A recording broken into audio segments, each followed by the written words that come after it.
என் பேர் ரங்கநாயகி. நான் பெற்றுக்கிட்ட கிராமத்தில் பிறந்து வளர்ந்தேன். இன்னைக்கு சொரக்காய் தட்டைப்பயிறு குழம்பு செய்யறதை பற்றி சொல்கிறேன். முதல்ல சட்டியில் தட்டைப்பயிறு நல்லா வேக வச்சு எடுத்துக்கணும். எடுத்து வச்சுட்டு சொரக்காயை நல்லா சின்னதாக கட் பண்ணி எடுத்து வச்சுக்கணும். அடுத்தது சீரகம், மிளகு, பூண்டு, மல்லி இதெல்லாம் நல்லா வடச்சட்டியில் போட்டு நல்லா வறுக்கணும். வெங்காயம் எல்லாம் போட்டு வறுத்து அம்மியில் வச்சு நல்லா அரைச்சி தட்டைப்பயிர் வெந்ததில் இந்த சொரக்காயும் போட்டு அடுத்தது இது இந்த மிளகு அம்மியில் நல்லா வச்சு நல்லா நைஸாக அரைச்சி ஊற்றி நல்லா வேக வைக்கணும். கொஞ்சம் புளி கரைச்சி ஊற்றணும். நல்லா புளியெல்லாம் ஊற்றி எல்லாம் நல்லா குழம்பெல்லாம் வெந்து கடைசியில் கடுகு போட்டு கருவேப்பிலை போட்டு தாளித்து எடுத்து வச்சுருக்கோன்னா குழம்பு சூப்பராக இருக்கும். உடம்புக்கு நல்லது. சொரக்காய் உடம்புக்கு ரொம்பவும் நல்லது. அதனால் நாங்கள் விரும்பி அதையெல்லாம் சாப்பிடுவோம். செய்யறது எப்படிங்கிறத நான் சொல்கிறேங்க.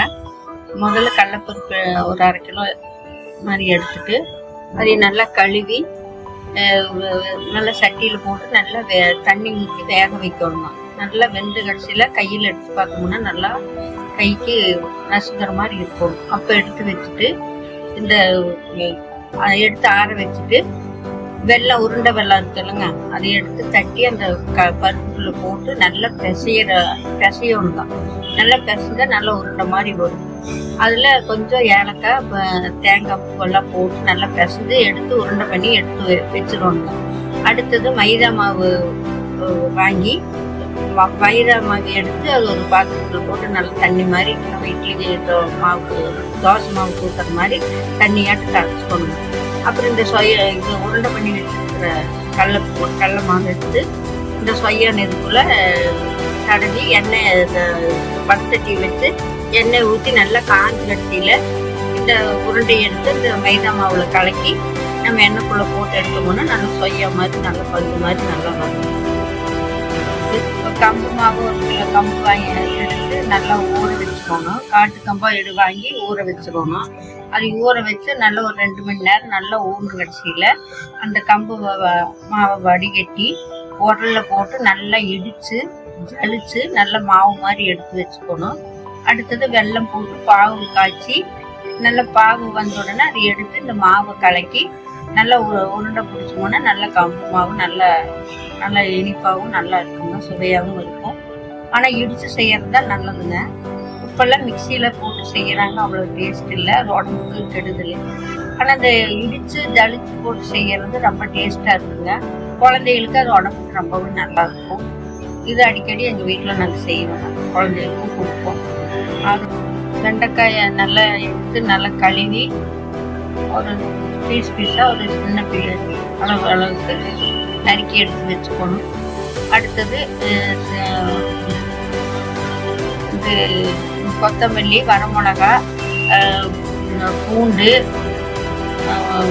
வெங்காயம், சீரகம், மிளகு எல்லாம் போட்டு நல்லா வடச்சட்டியில் வதக்கி எடுத்துக்கோங்க. அப்புறம் கொஞ்சம் புளியை ஊற வச்சு தேங்காய் கொஞ்சம் போட்டு நல்லா அம்மியில் அரைச்சி நைஸாக அரைச்சி எடுத்துக்கோங்க. அப்புறம் புளி கரைச்சி வச்சுருக்கோமா, புளியை கரைச்சி எடுத்து வச்சுக்கோங்க. அடுத்தது வடச்சட்டி வச்சு எண்ணெய் ஊற்றி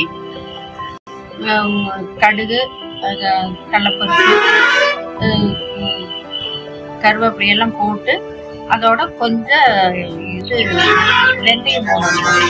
வெந்தயம் போட்டு நல்லா பொரிச்சு முயற்சியில் இந்த அரைச்ச குழம்பு எடுத்து ஊற்றி அதில் கொஞ்சம் உப்பு, மஞ்சத்தூள் எல்லாம் போட்டு கலக்கி நல்லா கொதி வரணுங்க. நல்லா கொதிச்ச கடைசியில் இந்த வெண்டைக்காயை வணக்கி வச்சிருப்போம், அந்த வெண்டைக்காயை வணக்கி எடுத்து அந்த குழம்புக்குள்ள போட்டு நல்லா வேக வச்சு கொத்தமல்லி தலை போட்டு இறக்கி வச்சோம்னா வெண்டைக்காய் குழம்பு சூப்பராக இருக்கும், நல்லா சுவையாக இருக்கும்.